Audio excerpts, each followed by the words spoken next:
የሊቨርፑል ያለ ሞሳላ ጉዞ የጀመረ ይመስላል። በትላንትናው ዕለት ሊቨርፑል ዌስትሃም ዩናይትድን 2-0 ባሸነፈበት ጨዋታ ላይ የቡድኑ አሰልጣኝ አርነ ስሎት ሞሳላህን በቋሚ 11 ውስጥ ሳያሰልፉ ቀርተዋል።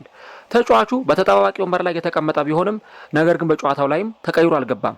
በ90 ደቂቃ ላይ የሞሳላህን ተሳትፎ አልተመለከትንም። ታዲያ አንዳንዶች ሊቨርፑል ያለ ሞሳላ ህይወትን መለማመድ ጀምሯል የሚሉ አስተያየቶችን እየሰጡ ይገኛሉ። ነገር ግን የቡድኑ አሰልጣኝ አርነ ስሎት አሁንም ሞሳላ የቡድኑ ወሳኝ ተጫዋች መሆኑንና እንዲሁም ደግሞ የቡድናቸው የእቅድ አካል መሆኑን ተናግረዋል። ከዚህ እውነታ በስተጀርባ ያለው ጉዳይ ምንድን ነው? ብዙዎች እንደሚናገሩት ሊቨርፑል ያለ ሞሳላ ህይወትን መለማመድ የጀመረበት ጨዋታ ይሆን ወይስ ደግሞ በተደራራቢ ጨዋታዎች ምክንያት ለሞሳላ እረፍት ለመስጠት ታስቦ የተደረገ ነገር ነው? እነዚህን ጉዳዮች እስከ ቪዲዮ መጨረሻ ድረስ ከኛ ጋር አብራችሁ ከቆያችሁ የምንነግራችሁ ይሆናል። ሰላም ጤና ይስጥልን። የተወደዳችሁና የተከበራችሁ ውድ ቻናላችን ተከታታዮች እንዴት ናችሁልን? እግዚአብሔር ይመስገን እኔ በጣም ደህና ነኝ። የምትገኙት አራዳ ሜዳ ኦፊሻል ዩቲዩብ ገጻችን ላይ ነው። ለቻናሉ አዲስ ከሆናችሁ የዩቲዩብ ገጹን ሰብስክራይብ በማድረግና የሮል ምልክቷን በመጫን የቻናላችን ቤተሰቦች እንድትሆኑ የአክብሮት ግብዣችን ነው። ቪዲዮውን ስትጀምሩ ደግሞ ዩቲዩብ ፕሮግራሙን ለብዙዎች እንዲያደርሰው ላይክ እያደረጋችሁ መጀመራችሁን አስታውሱ። የአራዳ ሜዳ ኮሜንታተር ተስፋ ወርቅ ሉል ሰገድ ከእናንተ ጋር አብሬ ቆይታ አደርጋለሁ። የሞሳላህን ጉዳይ በዚህኛው ፕሮግራማችን ላይ እንመለከታለን። እንግዲህ ቅድም ጠዋት በነበረኝ ትንታኔ ላይ በተለይም ደግሞ የሞሳላህን ወደ ሜዳ አለመግባት በተወሰነ መንገድ ለማንሳት ሞክሬ ነበር። ግን አሁን የብዙዎቹ መነጋገሪያ ርዕስ ሆኗል የሞሳላ በትላንትናው ጨዋታ ላይ አለመሰለፍ። እንግዲህ ተጫዋቹ 33 ዓመቱ ላይ የሚገኝ ተጫዋች ነው። በመጪው ሰኔ 34 ዓመቱን ይደፍናል። ስለዚህ ከዚህ በኋላ ምናልባትም ደግሞ በእንግሊዝ ያለውን ቆይታ በሊቨርፑል ያለውን ቆይታ ወደ ማብቂያው ጊዜ እየተንደረደረ እንዳለ ፍንጭ የሚሰጡ ነገሮችን መመልከት ይቻላል። ከዚህ ባለፈ ግን እንግዲህ ሊቨርፑል አሁን በዘንድሮ ውድድር ዓመት ጥሩ ጊዜን እያሳለፈ አይደለም ብለን ስንል ብዙ የምንዘረዝራቸው ምክንያቶች ሊኖሩ ይችላሉ። በክረምቱ የዝውውር መስኮት ክለቡ ያስፈረማቸው ተጫዋቾች እንዲሁም ደግሞ የዝውውር ስትራቴጂው ክፍተት አለበት የሚለው ጉዳይ አንደኛው ሚዛን የሚደፋ ነገር ይመስለኛል። ከዚህ በተጨማሪ ደግሞ ክለቡ በክረምቱ የለቀቃቸው እንደነ ሉዊስ ዲያዝ እና ደግሞ እንደነ ትሬንት አሌክዛንደር አርኖልድ ያሉ ተጫዋቾች በተገቢ ሁኔታ እንዳልተተኩ በርካቶች ያነሳሉ። ከዛ ደግሞ ቡድኑ እንደ ቡድን ያለው መዋቅር የመከላከሉ ስብጥር ጥሩ አለመሆኑ ሊቨርፑል በተከታታይ ጨዋታዎች ላይ እንዲሸነፍና ነጥብ እንዲጥል ሲያደርጉት የቆዩ ጉዳዮች ናቸው። ሌላኛውና ግን በዚህ የሊቨርፑል አሁን በተከታታይ ጨዋታዎች ላይ ውጤት ለማጣቱ የሚጠቀሰው ነገር የተጫዋቾች የፐርፎርማንስ መውረድ ወይም ደግሞ የኢንዲቪዥዋል ብሪሊያንስ መቀነስ ክለቡን ውጤት እንዳያመጣ እንዳደረገው በርካቶች የተናገሩ ይገኛሉ። እኛም ደግሞ ሜዳ ላይ እንደምንመለከተው አምና ተጽዕኖ ፈጣሪ የነበሩ ተጫዋቾች ዘንድሮ ጥሩ አለመሆናቸው፣ አምና እነ ቫንዳይክ ጥሩ ሲጫወቱ ተመልክተናል። ዘንድሮ ቫንዳይክ ጥሩ አይደለም። እነ ኢብራሂማ ኮናቴ ጥሩ አይደሉም። ከዚህ በተጨማሪ አምና ኮዲ ጋክፖ እጅግ በጣም የተለየ ሮል ሲወጣ ነበረ ለሊቨርፑል የዋንጫ ማሸነፍ ግስጋሴ። ሞሳላህም ደግሞ በዚህ ቡድን ውስጥ እጅግ በጣም የማይተካ ሚና የነበረው ተጫዋች ነበር። ዘንድሮ ግን የሞሳላህ አቋም መውረድ ሊቨርፑል ሲያስብ ለነበረው ውጤት እና ደግሞ ለስኬታማነት ጉዞ ይረዱታል ተብሎ ከሚጠበቁ ነገሮች መካከል አንዱ ቢሆንም ነገር ግን ደግሞ ሞሳላህን በዚህ መንገድ አልተመለከትነውም። አምና 29 ጎሎችን በፕሪሚየር ሊግ ያስቆጠረ ተጫዋች ነው። በርካታ አሲስቶችን አስመዝግቧል። እንግዲህ በአንድ የውድድር ዓመት ከ40 በላይ የግብ አስተዋጽኦች ላይ ተሳትፎ የነበረው በጎልና በአሲስት ተሳትፎ የነበረው ተጫዋች ነበር። እንዲህ አይነቱን ተጫዋች ነው እንግዲህ ሊቨርፑል በዘንድሮ የውድድር ዓመት አቋሙ ሲወርድ የተመለከት ነው እና ብዙ ጊዜ አንዳንድ አሰልጣኞችም ደግሞ እንዲህ አይነት ነገሮች በሚያጋጥሟቸው ጊዜ የሆኑ አማራጮችን ሊወስዱ ይችላሉ።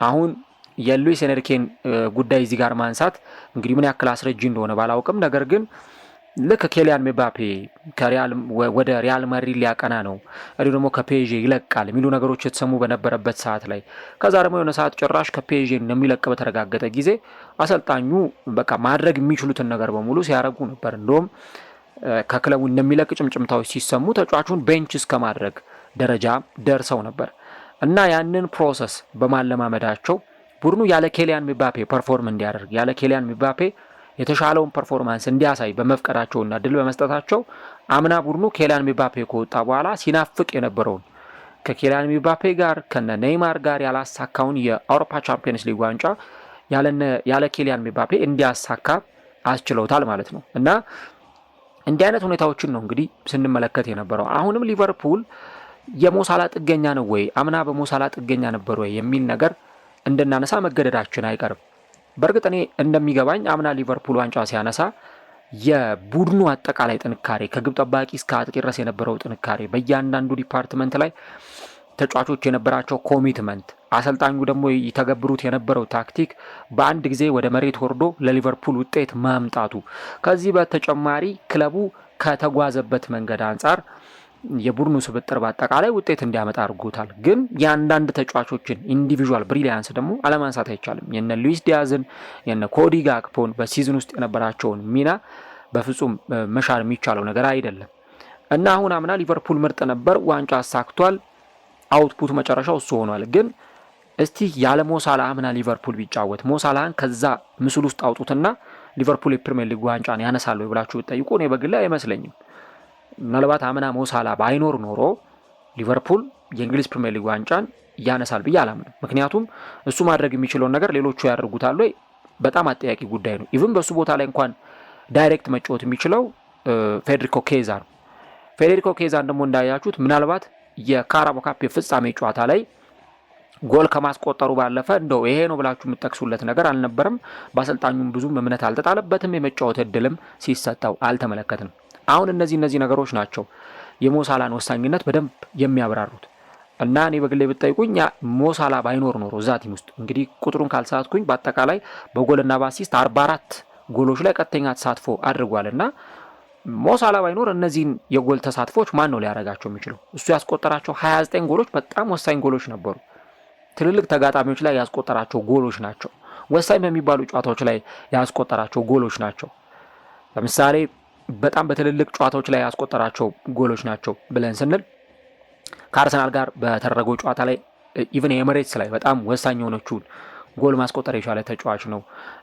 ከነ ዌስትሃም ጋር በተደረጉ ጨዋታዎች ከሌሎች በጣም ሂውጅ ከሚባሉ ተጋጣሚዎችም ጋር ሳይቀር ተጫዋቹ በጎል ማስቆጠር ሂደት ውስጥ የነበረ ተጫዋች ነው እና ሞሳላህ በአምናው ሊቨርፑል ውስጥ ባይኖር ኖሮ የዚህኛው የሊቨርፑል ስብስብ የእንግሊዝ ፕሪሚየር ሊግን ዋንጫ ያነሳ ነበር ብለን ከጠየቅን ጥያቄ ምልክት ውስጥ መግባቱ አይቀርም። ስለዚህ በሆነ መንገድ የሊቨርፑል ቡድን የሆነ አይነት የሞሳላ ጥገኝነት ላይ እንደነበር በቃ በሞሳላ ጥገኛ የመሆን ነገሮችን ስናይበት እንደነበር በእነዚህ ነገሮች ማየትና መገንዘብ ይቻላል እና አሁን ሞሳላ የአቋም መውረድ ሲመጣ፣ የእድሜ መጨመር ሲመጣ፣ የፐርፎርማንስ መቀነስ ሲመጣ እሱ ለሊቨርፑል ሊሰጥ የሚችለው እና ሊቨርፑል ደግሞ ከሱ ሊያገኝ የሚገባውን ነገር ደግሞ እንዳያገኝ የሚያደርገው ነገር ይሆናል ማለት ነው።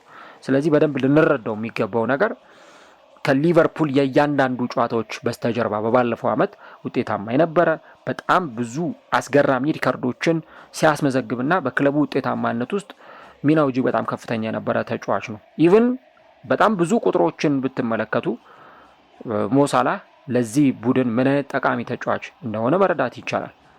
አምና ብቻም አይደለም፣ በነገራችሁ ላይ የርገን ክሎፕን በነበሩበትም ጊዜም ቢሆን ካቻምናም ከዛም በፊት በነበሩት ጊዜያት ለሊቨርፑል ውጤት ማምጣት የዚህ ተጫዋች ሚና እጅግ በጣም ከፍተኛ ነበር። ምናልባት እንደነ ሴዲዮ ማኔ አይነት ተጫዋቾችን በነ ኮዲ ጋክፖ ሊቨርፑል ተክቶ ይሆናል። ሌሎች እንደነ ፌርሚኖ ያሉ ተጫዋቾች እንግዲህ አሁንና አሌክዛንደር ኢሳቅ ጥሩ ፐርፎርማንስ የሚያሳዩ ከሆነ እንግዲህ እነዚህን ተጫዋቾች በተለይ እነ ፌርሚኖን በደንብ የመተካት አቅም እንደሚኖራቸው ይታሰባል። ነገር ግን ደግሞ ኢቭን ያለ ሞሳላ ሊቨርፑል ምን ሊመስል ይችላል? ሞሳላ በሊቨርፑል በደንብ የተተካ ተጫዋች ነው ወይ ብለን ካልን ይሄ ነገር አሁንም ጥያቄ ምልክት ውስጥ የሚገባ ጉዳይ ነው የሚሆነው ማለት ነው እና ለዛ ነው አሁን ሊቨርፑል ከዚህ ተጫዋች ጥገኝነት እንዴት አድርጎ ነው ሊወጣ የሚችለው ወይ ከዚህ ተጫዋች ጥገኝነት እንዴት አድርጎ ሊላቀቅ ይችላል የሚለውን ነገር ልናነሳ የምንችለው እና በእያንዳንዱ ጨዋታዎች ላይ ሞሳላ ተጽዕኖ ሲፈጥር እናየዋለን። ጎሎችን ሲያስቆጥር ኢቭን የእሱ ጎሎችና አሲስቶች ለሊቨርፑል እጅግ በጣም ጠቃሚ ናቸው። እንግዲህ ከ2017-18 የውድድር ዘመን ጀምሮ የእሱን ያክል የጎል ኢንቮልቭመንት ያለው ተጫዋች የለም በፕሪሚየር ሊጉ። ከ160 በላይ የጎልና አሲስት ተሳትፎች አሉት። እንግዲህ ከዛ በኋላ የምናገኘውም ቢሆን ሃሪኬንን ነው። ሃሪኬን 136፣ ሶን ሄንግሚን 114፣ ራሂም ስተርሊንግ 112 እያልን ነው የምንቀጥለው። ስለዚህ የተጫዋች ለዚህ ክለብ በጣም ወሳኝ ተጫዋች መሆኑን እናነሳና ከዛ ደግሞ አምናም ከዛም በፊት በነበሩት ሲዝኖች ለምሳሌ በ2017-18 44 ጎሎችን አስቆጥሯል። በ2018-19 27፣ በ2019-20 23፣ በ2020-21 31፣ በ2022-23 30። እነዚህ እንግዲህ በሁሉም ውድድሮች ያስቆጠራቸው ጎሎች ናቸው እና ለክለቡ እጅግ በጣም ወሳኝና አስፈላጊ ተጫዋች መሆኑንም ጭምር በዚህ ውስጥ የምናነሳው ይሆናል። አሁን ታዲያ እሳቸው እንግዲህ አንዳንድ ነገሮችን ለመቀየር ሊቨርፑል ምናልባት ከዚህ በላይ ከዚህ በታች ወዴትም ሊወርድ አይችልም። አሁን እየወረደ ባለበት ሁኔታ ከዚህ በኋላ ወዴትም ሊወርድ አይችልም እና በቃ አሰልጣኙ ማድረግ ያላቸው አማራጭ አንዳንድ ተጫዋቾችን ቦታ መቀያየር ወይ ቤንች ማድረግ ያለባቸው ተጫዋች ካለ ቤንች ማድረግ ነው። ትላንት ጆ ጎሜዝን የቀኝ መስመር ላይ ያጫወቱ፣ ዶሚኒክ ሶቦዝላይን ደግሞ ወደ ሞሳላ ቦታ መጡና ሳላህን ተጠባባቂ ወንበር ላይ ያስቀመጡ። እንግዲህ አሰልጣኙም ቢሆን ይሄን ነገር ሲናገሩ በእርግጥ ይህንን ተጫዋች ወደዚህ ቦታ እንዲመጣ ስናደርገው ዶሚኒክ ሶቦዝላይ በዚህ ቦታ እንዲጫወት ሲደረግና ከዚህ በተጨማሪ ደግሞ ሞሳላንን ቤንች ሲያደርጉት ያለባቸውን ተደራራቢ ጨዋታዎች ታሳቢ በማድረግ ክለቡ በተደጋጋሚ ጊዜ እያደረጋቸው የሚገኙ ጨዋታዎችን ታሳቢ በማድረግ የወሰኑት ውሳኔ መሆኑን እንጂ ከዚህ ባለፈ ግን የክለቡ ወሳኝ ተጫዋች መሆኑን አሰልጣኙ አንስተዋል። በጣም በክለባችን አስፈላጊ ተጫዋችና የእቅዳችን አካል ነው ሲሉ ተናግረዋል። ነገር ግን እሳቸው ይህንን ውሳኔ ሲወስኑና ይህንን ውሳኔ ሲያስተላልፉ በ10 ቀናት 4 ጨዋታዎችን ስለሚያደርጉ ለዛ ደግሞ ተጫዋቾቻቸውን ማፈራረቅ እንዳለባቸው ለተጫዋቾቻቸው እረፍት መስጠት እንዳለባቸውና ያንን ነገር ደግሞ በማድረግ በተለይም ያንን የክለቡን የውጤት መመሰቃቀል የክለቡን ውጤት ማጣት ለማስተካከል ሙከራ የማድረግ ሂደት መሆኑንም ጭምር ነው አሰልጣኙ የተናገሩት። ስለዚህ የሞሳላ በተጠባባቂ ወንበር ላይ መቀመጥና በዚህ ጨዋታ ላይ ተጫዋቹን ያልተመለከትንበት ሂደት ከዚህ በኋላ ለሚያደርጓቸው ተከታታይ ጨዋታዎች ተጫዋቹን የማሳረፍ ሂደት መሆኑንም ጭምር ነው አሰልጣኙ የተናገሩት። ያው በእርግጥ ክለቡ የሞሳላህን ግልጋሎት ከዚህ በኋላ ለተወሰኑ ሳምንታት አያገኝም፣ በተለይ ወሳኝ የሚባሉ ጨዋታዎች ላይ። ምክንያቱም የግብጽ ብሔራዊ ቡድን በዚህ በአፍሪካ ዋንጫው ላይ የምትሳተፍ ይሆናል። ስለዚህ ከጥቂት ቀናት በኋላ ወደ ግብጽ ብሔራዊ ቡድን ስብስብ ተጫዋቹ መቀላቀሉ አይቀርም። እስካሁን ድረስ በርካታ የሚባሉ ብሔራዊ ቡድኖች ስብስቦቻቸውን እያሳወቁ ነው የሚገኙት። የደቡብ አፍሪካ ብሔራዊ ቡድንም በዛሬው ዕለት እንደዚሁ ለመጨረሻ 23 ተጫዋቾቿ ጥሪ ማድረጓም ጭምር ተገልጿል።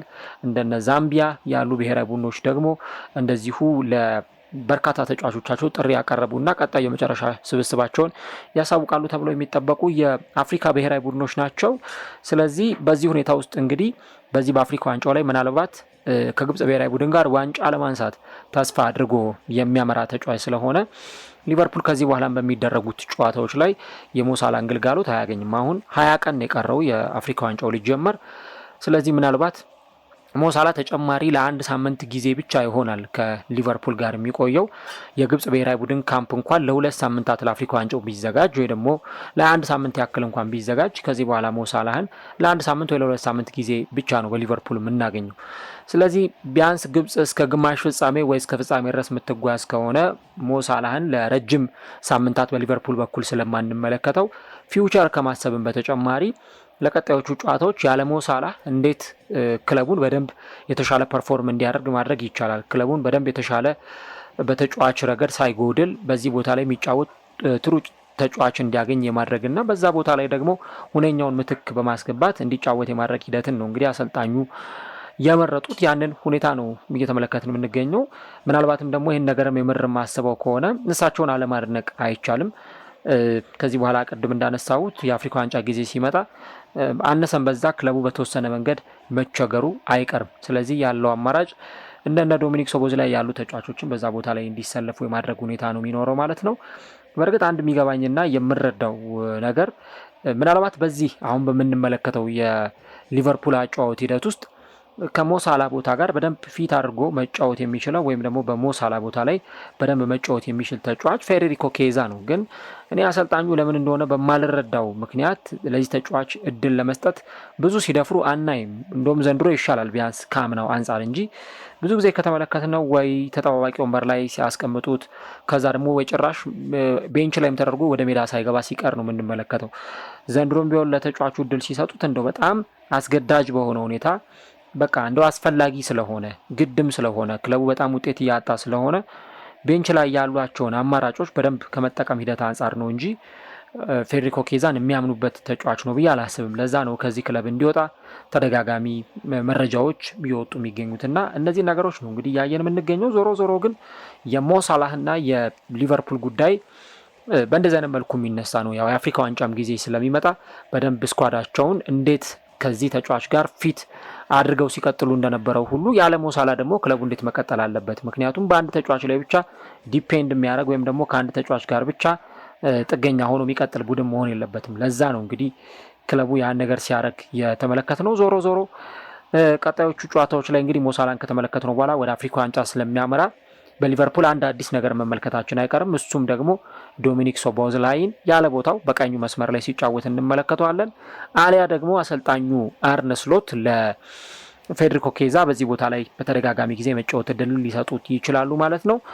እናንተስ ምን ትመርጣላችሁ? በተለይ ሞሳላ ወደ አፍሪካ ዋንጫ በሚሄድበት ጊዜ በዛ የቀኙ መስመር ቦታ ላይ ማን ቢጫወት የተሻለ ነው ብላችሁ ታስባላችሁ? ኮሜንት ላይ እየገባችሁ ሀሳቦቻችሁን ልታጋሩ እንችላላችሁ። እንግዲህ በቀጣዮቹ ጨዋታዎች ላይ ደግሞ ሊቨርፑል በተለይ እንደነ ሰንደርላንድ ካሉ ተጋጣሚዎቹ ጋር ሪል ቴስት የሚያጋጥመው ይሆናል ማለት ነው።